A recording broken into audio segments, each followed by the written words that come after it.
Is here showing just how massive Hurricane Milton was as it made landfall as a Category 3 storm. The Fox weather team spread out across Florida, and check out the conditions that Robert Ray was dealing with late last night.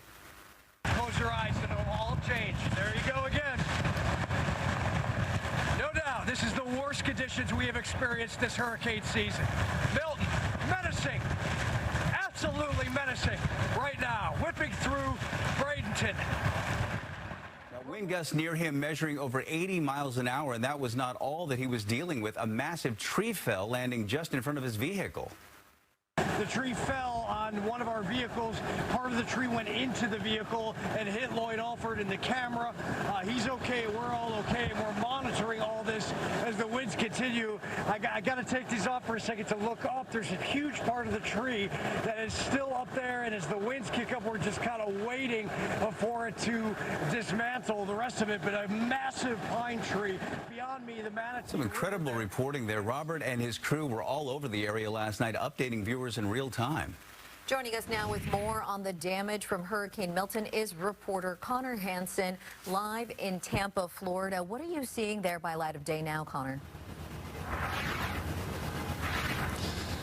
Hi, Maria. We're starting to get more information now that the sun is up here in Florida. Florida's Governor Ron DeSantis just spoke a few minutes ago, giving some updates. So while the Tampa area specifically was spared the brunt of the storm, we're learning we got between 10 and 15 inches of rain in some areas. We did have that hurricane force wind whip through here. You could see some of the debris, but most of the damage was a little bit further south in places like Siesta Key, where that hurricane made landfall. There's extensive flooding, debris all over the place. We know there are still over 100 rescue missions going on right now, hundreds of rescuers involved. Already, since that storm made landfall, around 50 people have already been rescued from these dangerous situations. So this is not over yet, especially as this storm heads east out into the Atlantic. The East Atlantic side of Florida is dealing with rain and possibly even some storm surge,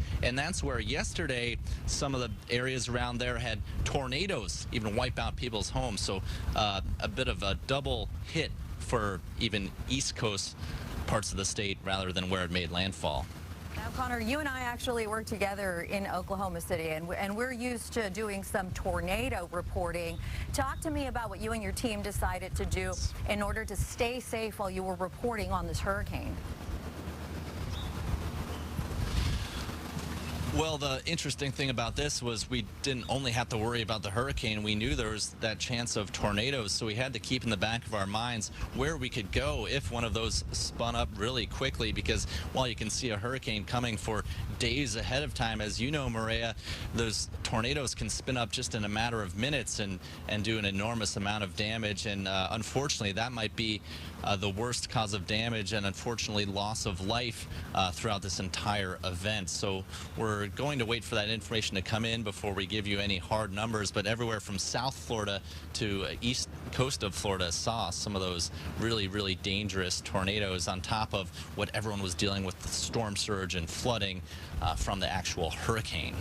Connor Hansen reporting live. Thank you so much. Stay safe out there, bud. And we talked about